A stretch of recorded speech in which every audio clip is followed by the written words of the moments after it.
Hello students, आज हम शुरू करने जा रहे हैं पार्ट 6 जिसका शीर्षक है झांसी की रानी। यह कहानी एक वीर स्त्री लक्ष्मीबाई की है जिन्होंने स्वतंत्रता संग्राम में अंग्रेजों के साथ डटकर युद्ध किया था। अंग्रेज भी उसकी शक्ति को समझते थे। बचपन में उनका नाम छबीली और मनुबाई था। शादी के बाद उनका नाम लक्ष्मीबाई पड़ा। वह बहुत हिम्मत वाली और साहसी महिला थीं। नाना साहब के साथ उनके पिताजी काम करते थे। वे उनका राजकाज संभालते थे। मनुबाई का भी महल में आना जाना होता था। चलो अब कहानी पढ़ते हैं। नाना, ओ नाना, हम भी हाथी पर चढ़ेंगे। 5-6 वर्ष की कन्या ने चिल्लाकर कहा। नहीं नहीं छबीली, हम तुम्हें हाथी पर नहीं चढ़ाएंगे।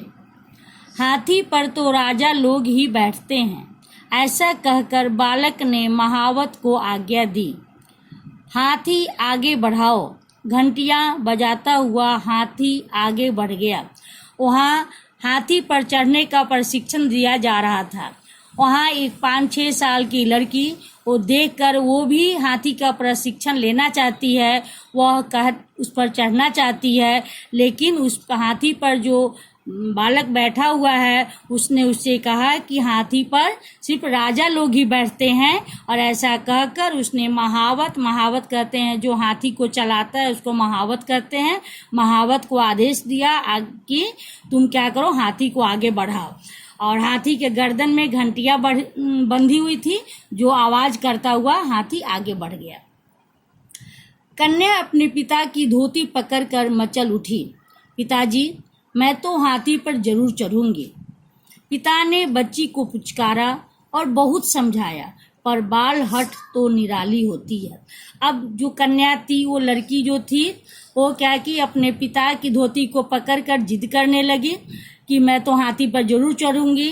तो पिता ने बच्ची को प्यार किया, पुचकारा मतलब प्यार किया और बहुत समझाया, लेकिन बाल हट मतलब बचपन की जिद जो थी वो बहुत तो निराली होती है। इस कारण वह अपने पिता की बात को नहीं समझ पाई।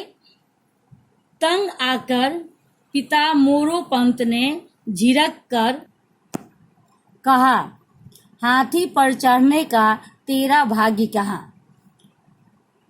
तो जिस तरह से आप लोग अपने पिताजी को तंग करते हो तो वो भी गुस्सा होते हैं, तो उसके पिताजी भी गुस्सा हो गए और उन्होंने कहा कि हाथी पर चढ़ने का तेरा भाग्य क्या, मतलब तुम्हारा किस्मत नहीं है कि तुम हाथी पर चढ़ो। वाह वाह, आप क्या कह रहे हैं, मेरे भाग्य में 1 नहीं 10 हाथी लिखे हैं। तो उस पर छबीली कहती है कि नहीं, आप ऐसा क्यों कह रहे हैं, मेरे भाग्य में तो 1 नहीं 10 हाथी लिखे हुए हैं। मोरोपंत हंस पड़े और मनु को पेट से चिपकाते हुए बोले, प्रभु करे तेरा ऐसा बड़ा भाग्य ही हो। मोरोपंत हंसने लगे, उसकी बात को सुनकर हंसने लगते हैं और मनु को अपने पेट से सटाते हुए बोलते हैं कि भगवान करे कि तुम्हारा ऐसा ही किस्मत हो।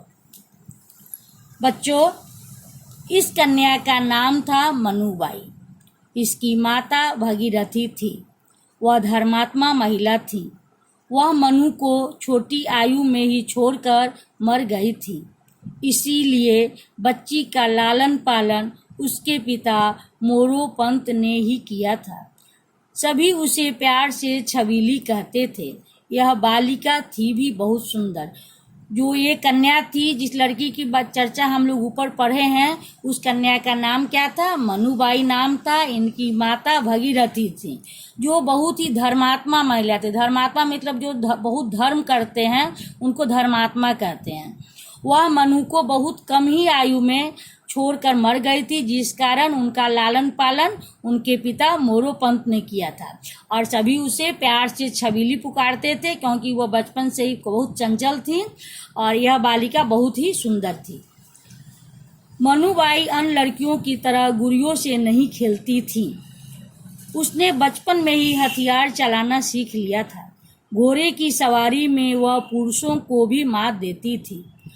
लड़कियां अधिकांश गुड़ियों से खेलना पसंद करती हैं, लेकिन मनुबाई अन्य लड़कियों से बिल्कुल अलग थी। उन्हें गुड़ियों से खेलना बिल्कुल पसंद नहीं था। उसने बचपन में ही हथियार चलाना सीख लिया था और घोड़े की सवारी तो वो इतनी अच्छी करती थी कि वह पुरुषों को भी हरा देती थी। इसी मनुबाई का विवाह झांसी के राजा गंगाधर राव के साथ हुआ था। अब वह रानी लक्ष्मीबाई कहलाने लगी। इसी मनुबाई जो है, इनका विवाह झांसी के राजा गंगाधर राव के साथ हुआ और उस समय से ये रानी लक्ष्मीबाई कहलाने लगी। रानी लक्ष्मीबाई ने 1857 के स्वतंत्रता संग्राम में अंग्रेजों के साथ डटकर युद्ध किया। इतिहास में उनका नाम वीरांगना लक्ष्मीबाई के रूप में सदा अमर रहेगा। अंग्रेज भी उसकी शक्ति का लोहा मानते थे। हमें रानी लक्ष्मीबाई पर गर्व है। तो 1857 में जब अंग्रेजों के साथ आज़ादी की लड़ाई हो रही थी, तो उस लड़ाई में उन्होंने डटकर युद्ध किया था और युद्ध करते करते वो वीर गति को प्राप्त हो गई, जिस कारण से इतिहास के पन्नों में वो वीरांगना लक्ष्मीबाई के रूप में अमर हो गई। अंग्रेज भी उनकी शक्ति को अच्छी तरह से भली भांति जानते थे। हमें ऐसी रानी लक्ष्मीबाई पर गर्व है। जिस समय औरतें युद्ध नहीं करती थी, उस समय ये औरत होकर के भी युद्ध में भाग ली और लड़ाई लड़ी अंग्रेजों के साथ। हमें इनके जीवन से यह शिक्षा मिलती है कि हमें हमेशा अन्याय या गलत के खिलाफ मजबूत होकर खड़े होना चाहिए, उसका डटकर मुकाबला करना चाहिए, जैसे रानी लक्ष्मीबाई ने किया। अपनी झांसी के लिए लड़ते लड़ते वीर गति को प्राप्त हुई। कायर की तरह महलों में छिपकर नहीं रही, अंतिम क्षण तक झांसी को बचाने का कोशिश करती रही। हमें भी उनकी तरह साहसी और निडर बनना चाहिए। बच्चों, तो इस कहानी को आप 2 से 3 बार पढ़ोगे और इसमें दिए गए शब्दार्थ को अच्छे से याद करोगे। धन्यवाद।